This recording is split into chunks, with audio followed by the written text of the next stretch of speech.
Asal-usul kuntilanak, tragedi dan teror. Kuntilanak. Nama itu saja sudah cukup untuk mengirim hawa dingin di tulang punggung. Hantu perempuan ini, yang menghantui cerita rakyat Indonesia, adalah sosok yang lahir dari tragedi dan dibalut dengan teror. Bayangkan, jika kamu mau, seorang wanita yang meninggal dalam keadaan hamil atau saat melahirkan, arwahnya, yang tidak tenang dan dipenuhi dengan kesedihan, berubah menjadi sosok yang menakutkan, kuntilanak. Kata kuntilanak sendiri memiliki akar dalam bahasa Jawa kuno, punti yang berarti perempuan dan anak yang berarti anak. Kuntilanak, perempuan mati beranak, terjebak di antara dua dunia, selamanya terikat dengan kesedihan karena kehilangan anak. Legenda mengatakan bahwa kuntilanak adalah manifestasi dari jiwa-jiwa yang tidak tenang ini, yang mencari kedamaian di dunia, yang tidak dapat mereka tinggalkan. Dendam dan kesedihan mereka bermanifestasi sebagai aura kengerian yang menyelimuti setiap tempat yang mereka huni. Kisah-kisah tentang kuntilanak telah diceritakan dari generasi ke generasi, memastikan bahwa legenda itu tetap hidup, menghantui mimpi buruk, dan mengisi malam-malam dengan rasa takut yang dingin. Sarang kegelapan, tempat kuntilanak bersemayam. Kegelapan menyelimuti bumi, bulan tersembunyi di balik awan tebal, dan angin berbisik melalui pepohonan. Inilah saatnya kuntilanak bangkit.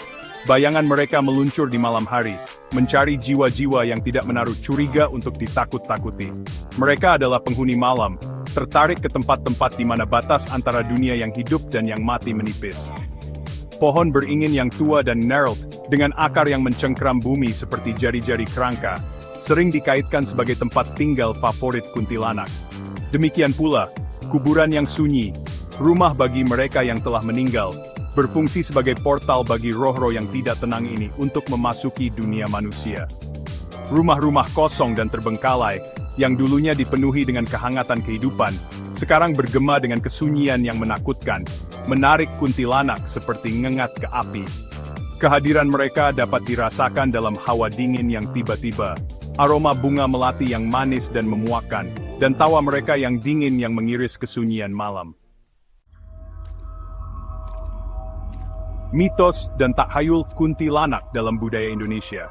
Kuntilanak, yang terjalin erat dengan jalinan budaya Indonesia, adalah lebih dari sekadar cerita hantu. Ia adalah cerminan dari kepercayaan, takhayul, dan nilai-nilai masyarakat. Dari generasi ke generasi, kisah-kisah tentang kuntilanak telah diceritakan, tidak hanya untuk menakut-nakuti, tetapi juga untuk menanamkan rasa takut, rasa hormat, dan rasa hati-hati, terutama pada anak-anak dan perempuan muda. Kehadiran kuntilanak sering diartikan sebagai tanda ketidakseimbangan, peringatan bahwa dunia roh dan dunia manusia telah terganggu.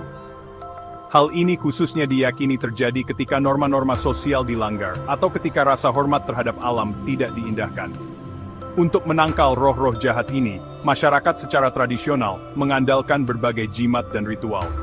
Paku, yang diyakini dapat mengusir roh jahat, seringkali dipalu ke pohon beringin, atau ditempatkan di dekat pintu masuk rumah. Penawaran, seperti bunga atau makanan, terkadang ditinggalkan di tempat-tempat di mana kuntilanak terlihat, sebagai cara untuk menenangkan roh-roh yang tidak tenang, dan mencari perlindungan mereka.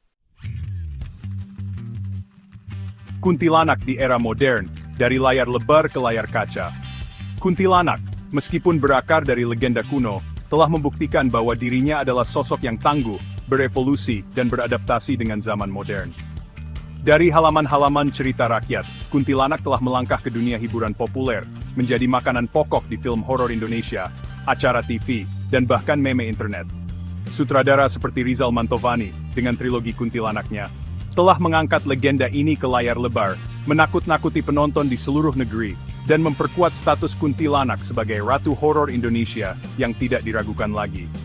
Penggambaran kuntilanak di media ini seringkali mengeksplorasi tema-tema ketidakadilan sosial, dendam, dan kekuatan alam yang tidak dapat diprediksi. Di era digital, kuntilanak telah menemukan tempat baru di situs web paranormal, video YouTube, dan utas media sosial, di mana pertemuan yang mengerikan dan penampakan yang mengerikan dibagikan, dibahas, dan diperdebatkan. Legenda ini terus berkembang, dengan setiap generasi menambahkan lapisan baru pada mitos tersebut, memastikan bahwa kuntilanak tetap menjadi bagian yang tak terpisahkan dari budaya populer Indonesia.